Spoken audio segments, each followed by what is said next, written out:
छोटी बहू बड़ी बहू।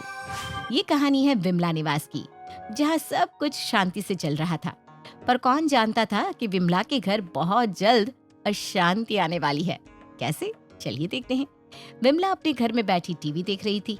तभी उसकी एक सहेली उसके पास आती है और कहती है, क्या बात है विमला, तेरे घर में कुछ ज्यादा ही शांति है। अभी मेरे घर में मेरी छोटी बहू नहीं है ना, इसलिए जब वो आएगी तो देखना मेरे घर की शांति।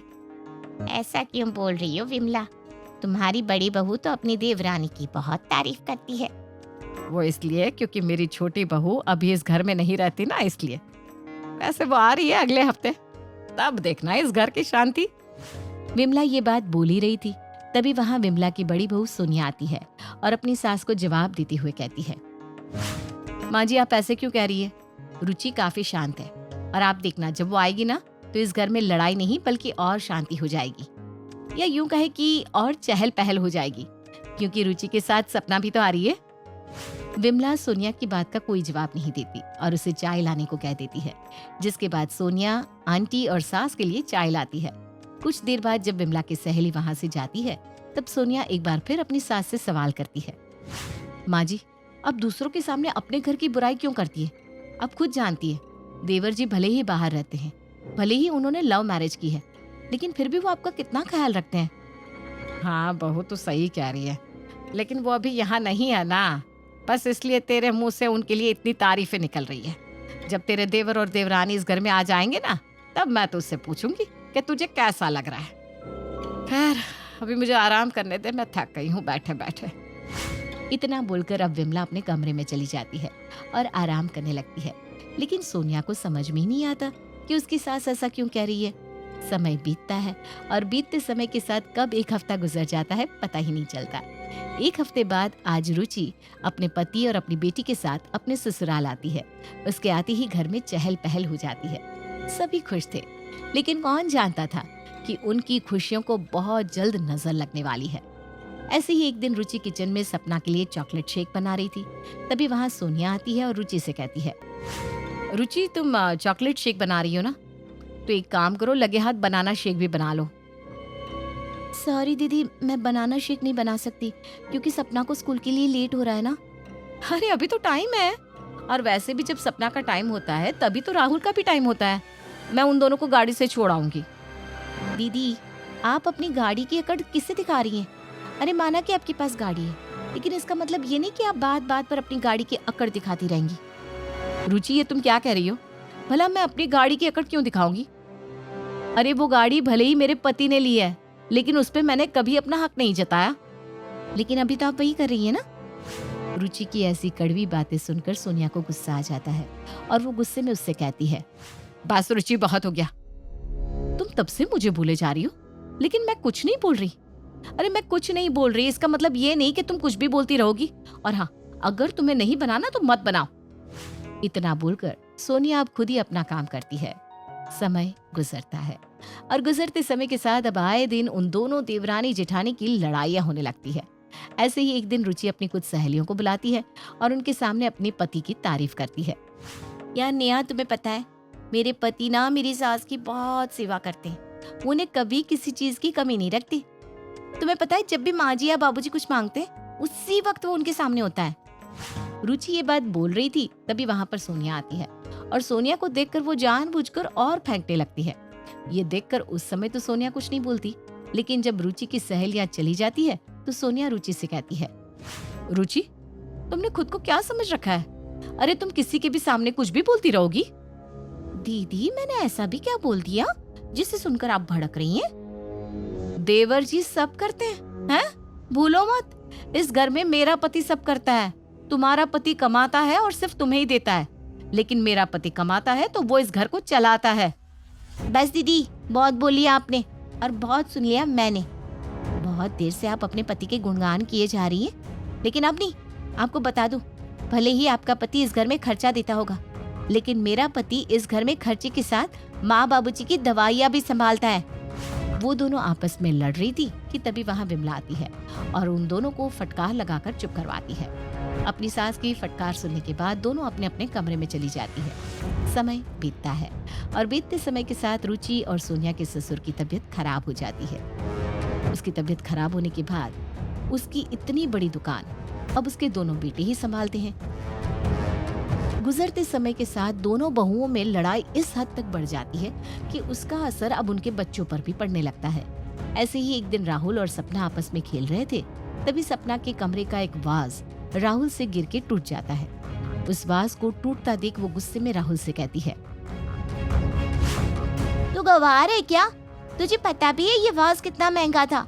पापा मेरे लिए इस वाज को दूसरे शहर से लेकर आए थे, लेकिन तुमने इसको तोड़ दिया। मुझे ये इतना पसंद था, लेकिन अब ये टूट गया। सॉरी सपना, मैंने जानबूझकर नहीं तोड़ा, गलती से मेरा हाथ लगा और गिरकर टूट गया। चुप करो, और तुम्हें तो इसकी कीमत भी पता नहीं होगी। तुम्हें क्या, तुम्हारे पापा को भी इसकी कीमत पता नहीं होगी। ताऊ जी ने और तुमने आज से पहले इतना महंगा वाज देखा है क्या? सपना ये बात बोल रही थी, तभी वहाँ विमला आती है और जोर से एक थप्पड़ मारती है। सपना अपनी दादी से सवाल करती है, दादी, आपने मुझे थप्पड़ क्यों मारा? वो इसलिए क्योंकि तू भी इस घर में रहकर इस घर की बदतमीजी सीख रही है। जैसे तेरे माँ बाप आपस में बोलते हैं, लड़ते हैं, झगड़ते हैं, ठीक उसी तरह तुम दोनों की भी जुबान गंदी हो रही है। विमला का गुस्सा और उसकी ऊंची आवाज सुनकर अब सपना की माँ और राहुल की माँ यानी रुचि और सोनिया सपना के कमरे में आते हैं। माँ जी, आप सपना को इस तरह क्यों डांट रही हैं? वो इसलिए क्योंकि तुम दोनों की जुबान तुम्हारे बच्चे सीख रहे हैं। अरे अभी इनकी उम्र क्या है जो ये तेरा मेरा कर रही हैं? पहले तुम दोनों की लड़ाई हुई, मैंने कुछ नहीं कहा। तुम दोनों इस घर में तेरा मेरा करने लगे, मैंने कुछ नहीं कहा। तुम दोनों अपने पतियों को अपनी लड़ाई में लेकर आई, मैंने कुछ नहीं कहा। लेकिन अब तुम्हारी जुबान तुम्हारे बच्चे सीख रहे हैं। ये देखकर अब मैं चुप नहीं रहूंगी, मुझसे ये बर्दाश्त नहीं होगा। माँ जी, आप बार बार बातों को गोल गोल क्यों घुमा रही है? साफ साफ बताइए क्या बात है? सोनिया की बात सुनकर विमला उन दोनों को सारी बात बताती है। ये सुनने के बाद सोनिया और रुचि की आंखें शर्म से झुक जाती है। क्यों? क्या हुआ? अब तुम दोनों की नजरें शर्म से क्यों झुक गई? तुम दोनों इस घर में लड़ झगड़ कर अपने बच्चों को यही तो सिखा रही थी ना कि किस तरह तेरा मेरा करना चाहिए। अरे इन दोनों की उम्र क्या है जो ये लोग माँ बाप पर जा रहे हैं, तेरा मेरा कर रहे हैं? मुझे तो समझ में नहीं आ रहा आखिर आगे चलकर इस घर का होगा क्या। दादी, मुझसे गलती हो गई। मैं आज के बाद ऐसा कभी कुछ नहीं कहूंगी जिससे आपको बुरा लगे। नहीं सपना, मैं तुझे माफ नहीं करने वाली, क्योंकि तूने बच्चों वाली गलती नहीं की। तूने वो गलती की है जो तुझे कभी नहीं करनी। और अगर आज मैंने तुझे माफ कर दिया तो तू आगे जाकर दोबारा यही चीज दोहराएगी। लोग सही कहते हैं, बच्चे बड़ों से ही सीखते हैं, पर मेरे घर में बड़ों के अंदर दिमाग ही नहीं है। वो आपस में ही इस तरह लड़ते झगड़ते हैं जैसे न जाने वो लोग एक दूसरे के अपने नहीं बल्कि एक दूसरे के जानी दुश्मन हैं। अब जब बड़े ऐसे लड़ रहे हैं तो बच्चे तो ये देखकर सीखेंगे ही ना। माँ जी, मुझे माफ कर दीजिए। हम लोग आपस की लड़ाई में ये भूल गए थे कि हमारे घर में बच्चे भी हैं। वो हमारी लड़ाइयों को देख रहे हैं। हाँ माँ जी, हो सके तो हमें माफ कर दीजिए। हम वादा करते हैं कि हम आगे से कभी तेरा मेरा नहीं करेंगे। लड़ाई झगड़ा हर घर में है, लेकिन हम कभी भी बच्चों के सामने नहीं लड़ेंगे। सोनिया और रुचि अपनी सास से माफी मांगती है, लेकिन उन दोनों की सास उन्हें माफ नहीं करती और चुपचाप अपने कमरे में चली जाती है। ये देखकर एक बार फिर सोनिया और रुचि अपनी सास के पास जाती हैं और उससे वादा करती है कि वो इस घर में आराम से रहेंगी, कभी लड़ाई नहीं करेंगे। उनका ये वादा सुनकर विमला उन्हें माफ तो कर देती है, लेकिन उन्हें एक वार्निंग देकर, जिसके बाद सोनिया और रुचि आपस में लड़ती तो थी लेकिन अकेले में। औरत या तो चालाक होती है या ताकतवर, लेकिन क्या हो जब घर में एक चालाक सास और ताकतवर बहू हो तो जीत किसकी होती है, ताकत की या चालाकी की? देख सुंदरी, साफ साफ बोल देता हूँ, बहू से पंगा ना लेना, बहुत ताकत है। सुना है ब्लैक बेल्ट है। हाँ तो होगी मेरी ज्योति से। सास सास होती है, फिर बहू कोई ना क्यों हो। देख वो तो तू ठीक कह रही है, लेकिन बहू ने पहलवानी में कई मेडल जीते हैं, तो डोले शोले देख कर बात करना। डरा रहे हो? अरे डरे तो ना हम कलेक्टर से हैं और ना ही तहसीलदार से। आ जाए देख लेंगे। साथ रहना है तो सासू को सास कहना भी होगा और मानना भी होगा, नहीं तो पति बीवी को कैसे समझाए कि बहू एक हाथ मारकर बंधा गिरा देती है। सास वाला भूत उतार ही दे तो अच्छा है। खैर शादी हो जाती है। शादी के बाद सास के सामने ही बहू की सहेली आ जाती है। हाय हाय आंटी जी, आप तो दीपा की सास लगी नहीं रही हो, ना शरीर में मांस ना हड्डी। अरे कैसे रहोगी दीपा के साथ? ओए, मेरी सास को कुछ कहने की जरूरत ना है। ठीक से रहेगी तो प्यार से रहेगी, नहीं तो कहाँ रहेगी भगवान भी ना जाने। सास को बहू की बात पर गुस्सा आ जाता है, लेकिन वो सोच लेती है कि इस बैल बुद्धि को वो ताकत से नहीं, सही दिमाग से गुलाम बना कर रखेगी। ना जी ना, हम पागल थोड़ी ना है जो पहलवान बहू के साथ पंगे लें, हैं? अरे कल को हम ही को उठाकर फेंक दे तो। सुना है पहलवानों के माँ बाप का दिमाग भी घुटनों में ही होता है। अगर इसकी माँ ने इसे बताया ही ना हो कि सास क्या होती है तो तभी तो ऐसे बोल रही है। दीपा को सास की बात समझ में नहीं आती, लेकिन दीपा की सहेली समझ जाती है कि सास को दिमाग से खेलना आता है। अभी वो दीपा को कुछ भड़काती कि तुरंत दीपा बोल पड़ती है। एले मम्मी जी, कैसी बात कर दी? अरे कतई हमारे माँ बाप का दिमाग घुटना में ना है। हमारी मम्मी ने तो बोला था कि सास को खुश रखना। अब तभी हम बोले कि आप खुश तो हम खुश। बाकी माँ ने क्या सिखाया वो तो मेरी रसोई देखकर ही पता चलेगा ना। हाँ हाँ, वो तो मैं तब देखूंगी ना, जब ये तेरी सहेली यहाँ से जाएगी तो किचन में लगेगी अपनी माँ की बात सुनकर। क्या? सहेली दीपा को इशारे से समझाती है कि उसकी सास माँ बाप का नाम लेकर उसे भड़का कर काम करवा रही है, लेकिन वो कुछ नहीं कहती, वहां से चली जाती है। अब दीपा भी ये दिखाने के लिए कि उसके माँ बाप ने काम करना सिखाया है, रसोई का सारा काम करती है। सारा खाना बनाकर सास के सामने रखती है और फिर, सुन रहे हैं जी, बहू ने खाना बनाया है, आ जाओ। क्या बात है, बहू ने खाना बना दिया? इसके बाप ने तो बोला था कि मेरी बेटी खाना नहीं बनाएगी, काम वाली रख लेना। ससुर खाने के टेबल पर बैठता है, वो सारा खाना देखता है और अरे अरे क्या बात है बहू, तूने खाना बनाया? बहू को ससुर की बात सुनकर गुस्सा आ जाता है। ना जी, वो पड़ोस की गीता आई थी ना। हाय रे, पड़ोसन गीता का नाम सुनकर ससुर की तो मानो पंख ही लग जाते हैं। अच्छा जी, क्या बात है। वो कब आई? उसकी तो खुशबू से ही मुझे पता चल जाता है कि वो आई है। अरे बस करो, जरूरी नहीं बहू को भी ये बताना कि गीता के साथ तुम्हारी रामायण चल रही है। खाना ठूसो और कमरे में जाओ। माँ जी, कोई ना, पूरा गांव जानता है कि आप लोमड़ी की तरह चालाक हो, तो ससुर जी को गीता आंटी पसंद है। अच्छा, पता तो पूरे गांव को भी है कि तू पहलवान है, तो क्या सारे गांव वाले दरोगा बना देंगे तुझे? काम बोल बहू, अरे कमरे में जा, खाना बेटे के साथ ही खा। वो क्या है ना, हमारे घर में पति के बिना खाना खाने का रिवाज नहीं है। पति धीरे से बीवी को कहता है, क्या कर रही हो? डोले देखो उसके, एक बार मारेगी ना सारे दांत टूट जाएंगे। अरे वो तो पहले ही नकली है, कोई ना। लेकिन कोई कैसे ना, बहू को तो सास की बात बुरी लगती है। वो सास के सामने ही खाने की थाली उठाकर किचन में रख देती है। अब तो तुम्हें भी खाना बेटे के आने पर ही मिलेगा।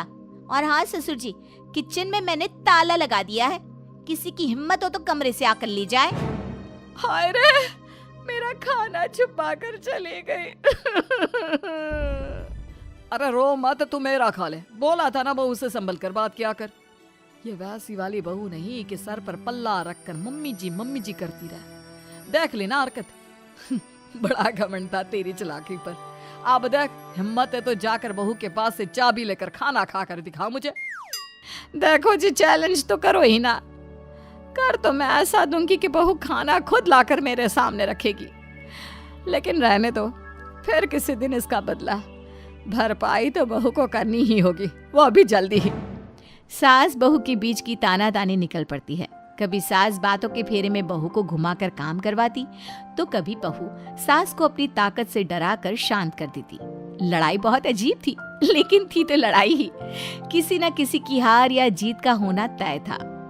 फिर एक दिन, माँ जी, घर का सारा काम मैं करती हूँ, आप बस बैठे बैठे ऑर्डर देती हैं। मेरे हाथ पैर सब थक जाते हैं, तो मैंने सोच लिया है कि मैं अब से काम नहीं करूंगी। काम आप करेंगी, मैं ऑर्डर दूंगी।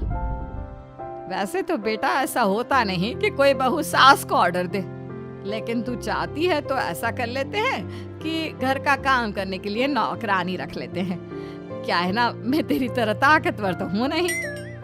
हाँ हाँ, जो मर्जी है करना है करो, मैं चली सो। बहू चली जाती है। बहू की जाने के बाद क्या बात है, घर में नौकरानी रखने की बात कर रही हो, वो भी तुम? सारा जीवन एक झाड़ू पोछे वाली नहीं रखी, एक एक पैसा बचाया, अब ऐसी बात कर रही हो? जिस औरत ने 200 रुपए की झाड़ू वाली नहीं रखी, वो बहू के आ जाने के बाद 6000 की काम वाली रख ले। होता है क्या ऐसे? काम तो घर में होगा और वो करेगी मेरी बहू ही। लेकिन जिस तेवर में बात कर रही थी ना, लग नहीं रहा कि अब वो घर का काम करेगी। आप ना बस करिए, मुझे तो जानती ही हैं, फिर भी बोल रहे हैं। अरे वो शेरनी है तो मैं भी तो लोमड़ी हूँ, लोमड़ी। अगले रोज एक नौकरानी आ जाती है। क्या बात है माँ जी, सुबह सुबह नौकरानी के दर्शन। ए जरा चाय दी जाना कमरे में। बहू चली जाती है कि नौकरानी, भाभी जी जरा बता तो दो किचन में आकर कि चाय की पत्ती कहाँ है। अब हाँ आ रही हूँ। बहू जरा उसे बता दे कि हम लोगों के घर में कैसी चाय पी जाती है। और हाँ, बहू गांव की है ना, तो शायद गैस जलाना भी आता नहीं होगा उसे। बहू किचन में कामवाली के साथ लग जाती है, कभी उसे चाय बनाना सिखा रही है तो कभी सब्जी। दोपहर तक तो बहू की हालत खराब हो जाती है। माँ जी, कैसी नौकरानी रखी है, इसे तो कुछ भी नहीं आता। हाँ पर बहू क्या करे, तू काम कर नहीं सकती और मेरी उम्र काम की नहीं रही, अब रोटी पानी तो खाना ही है ना बहू। हाँ माँ जी, पर कुछ तो आना चाहिए ना। अरे बहू कोई बात नहीं, साफ सुथरी सुंदर ऐसी वाली कोई मिलती भी तो नहीं है जल्दी से। बहू क्या करती, सास की बात सुनकर कमरे में चली जाती है। किसी तरह अगली सुबह बहू वॉशरूम से बाहर निकलती है तो देखती है कि पति कामवाली को पीछे से पकड़ रखा है। ये क्या कर रहे हो? पति बीवी के सामने देखकर घबरा जाता है। अरे तुम यहाँ, फिर ये कौन है तुम्हारी साड़ी में? भैया जी ये तो हम है। तुमने मेरी साड़ी क्यों पहनी है? कहाँ से आई ये साड़ी? वो क्या है ना, माँ जी ने दिया था पहनने के लिए। तुम हमारे कमरे में क्या कर रही हो? वो माँ जी ने कहा था कि चाय दे दूँ आपको, आपको देर हो रही ना ऑफिस के लिए। बहू को सास पर गुस्सा आ जाता है, और वैसे भी इस बार तो मामला पति का था तो वो कहाँ शांत होती। सास के पास जाती है। माँ जी पता है आज क्या हुआ हमारे कमरे में? क्या बहू, माना तेरी माँ नहीं हूँ, सास हूँ, लेकिन तेरे पति की तो माँ हूँ। अब तो क्या कमरे की बातें भी मुझसे करेगी? ना ना ना, मुझे अच्छा नहीं लगता, शर्म आती है। बहू को सास की बात पर गुस्सा आ जाता है। वो कुछ कहती तभी वहां बेटा आ जाता है। बेटा जरा वो 10,000 देना। 10,000? क्यों माँ, क्या हो गया? अरे बेटा, काम वाले को सैलरी देनी होगी ना। 2 दिन के 10,000 क्यों? अब बहू कहाँ किसी को आजकल भरोसा है, एडवांस में पैसे लेते हैं आजकल। वैसे बनते तो 12,000 है, लेकिन मैंने इतनी बना कर रखी है कि 2,000 का डिस्काउंट मिल गया है। माँ जी ये पैसे आप मुझे दे दीजिए और इसे जल्द से जल्द भगाइए, काम मैं कर लूंगी। वैसे भी इसे सारा काम समझाना पड़ता है, और फिर आज तो कमरे में। अरे बस बहू बस, क्या बार बार कमरे में है। ना ना, मुझे शर्म आती है। अच्छा कमला, तू ना कल से मत आना। जा बहू जरा चाय बना कर लाना बेटा। बहू लग जाती है काम पर, सारी होशियारी साइड पर। सास मस्त बहू पस्त।